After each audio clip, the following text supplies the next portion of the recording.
Halo teman-teman, Assalamualaikum warahmatullahi wabarakatuh. Kami dari kelompok 5 akan memaparkan materi tentang strategi portofolio saham.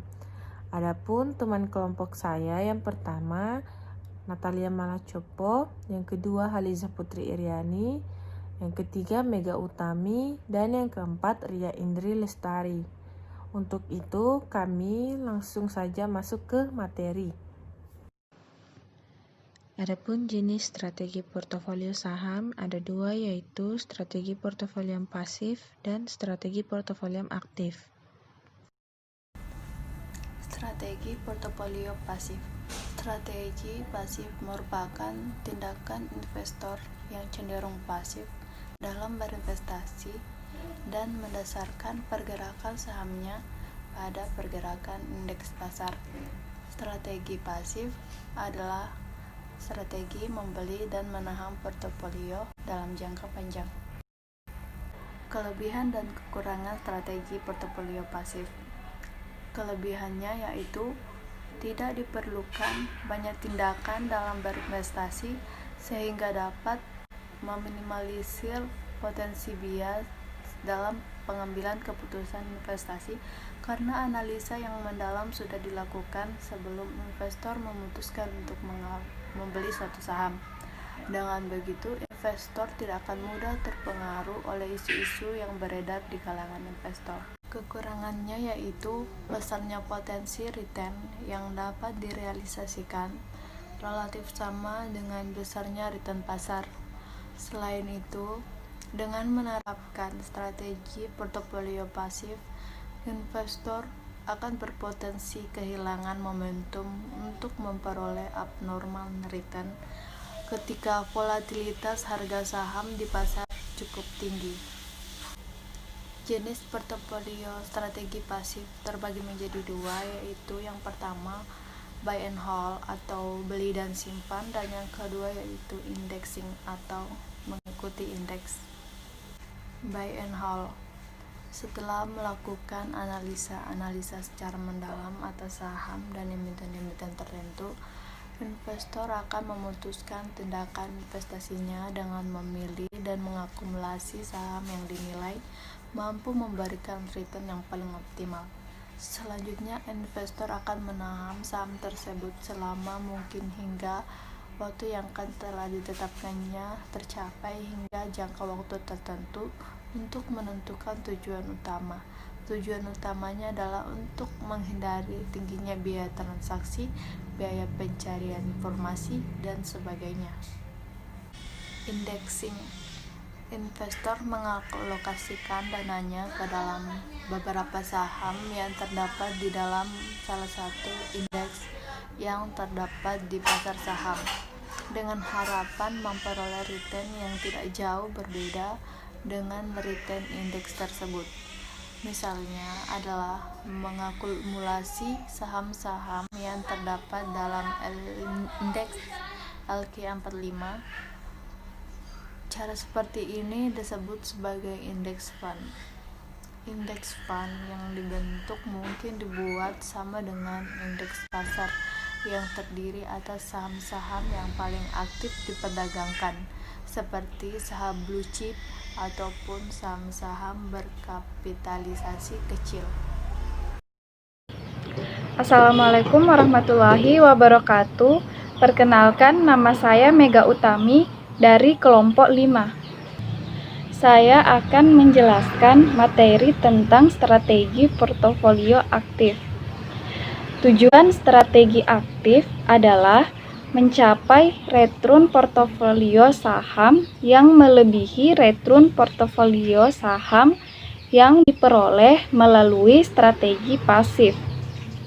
Dengan kata lain, investor akan berusaha memperoleh hasil yang lebih tinggi dibanding return yang diperoleh sesama investor lainnya. Investor secara proaktif mencari informasi tambahan, meningkatkan kemampuan dalam menganalisis informasi-informasi yang memengaruhi kinerja saham.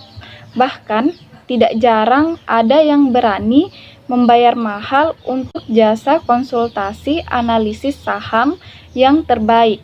Semuanya dilakukan untuk meningkatkan return yang diharapkan investor. Selanjutnya, adapun strategi yang biasanya dipakai oleh investor dalam menjalankan strategi aktif portofolio saham, yaitu yang pertama pemilihan saham.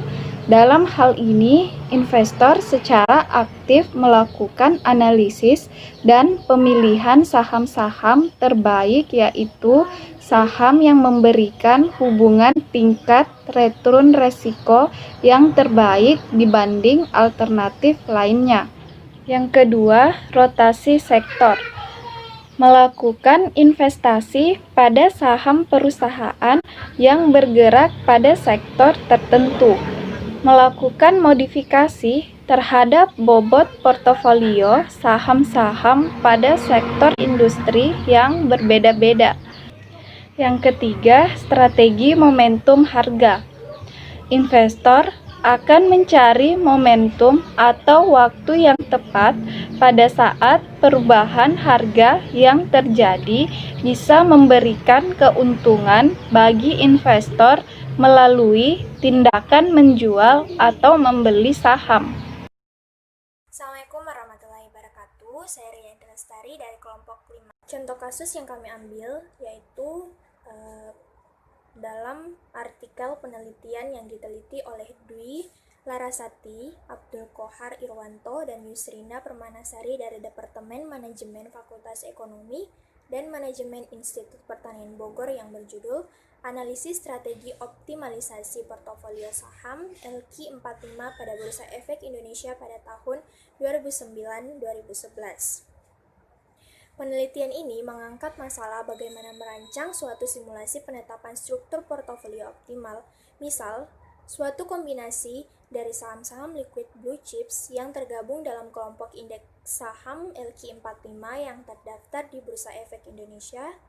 Simulasi didasarkan pada data dalam kurun waktu 2009 sampai 2011 dengan menggunakan metode yaitu model indeks tunggal atau single index model SIM dan model indexing MI.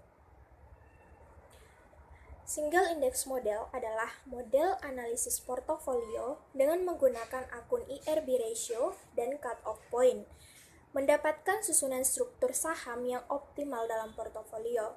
Sedangkan prosedur MI memberikan peluang kepada investor membuat kelompok sahamnya sendiri, misal LQ45. Melalui perhitungan risk and return, selanjutnya hasil dari MI dibandingkan dengan hasil dari SIM, dan semua saham di-ranking berdasarkan nilai IRB ratio daripada nilai IRE ratio. Setelah perankingan terhadap surat berharga tersebut, maka surat berharga yang memiliki excess return lebih besar daripada SD dan cut-off point dikelompokkan ke dalam portofolio optimal. Pembentukan portofolio optimal menggunakan model indeks tunggal terhadap 19 saham-saham sampel penelitian. Terdapat 9 saham yang mempunyai nilai IRB lebih besar dari unique cut-off point. Penelitian ini memilih 5 saham yang memiliki nilai IRB terbesar dan mewakili sektor berbeda sebagai saham-saham pembentuk portofolio optimal. Kelima saham tersebut adalah Astra International Tbk, sektor miscellaneous industry, United Tractor Tbk, sektor trade, service, dan investment, Astra Agrolestari Tbk, sektor agrikultur, Indofood Sukses Makmur Tbk, sektor consumer goods industry, dan Bank Indonesia Tbk dalam sektor finance. Kinerja portofolio saham dari strategi aktif MIT menunjukkan hasil ER portofolio sebesar 0,05365 dengan tingkat risiko 0,00928.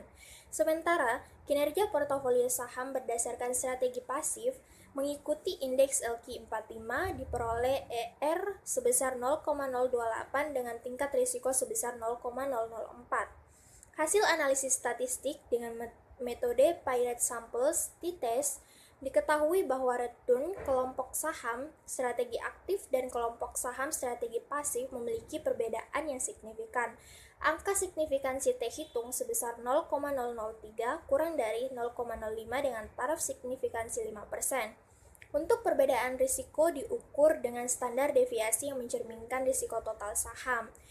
Hasil perhitungan menunjukkan angka signifikansi sebesar 0,0437 kurang dari 0,05 dengan taraf signifikansinya 5%, yang mengindikasikan adanya perbedaan yang signifikan antara risiko portofolio strategi aktif, metode indeks tunggal, dan portofolio strategi pasif mengikuti indeks LQ45. Kesimpulan dari studi ini adalah bahwa Single Index Model merupakan model yang baik dipilih sebagai metode yang menghasilkan keuntungan yang optimal. Demikian tadi materi dari kelompok kami.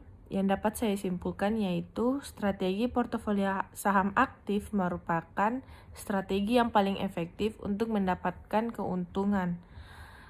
Terima kasih telah menonton video ini. Mohon maaf jika ada kesalahan. Wassalamualaikum warahmatullahi wabarakatuh.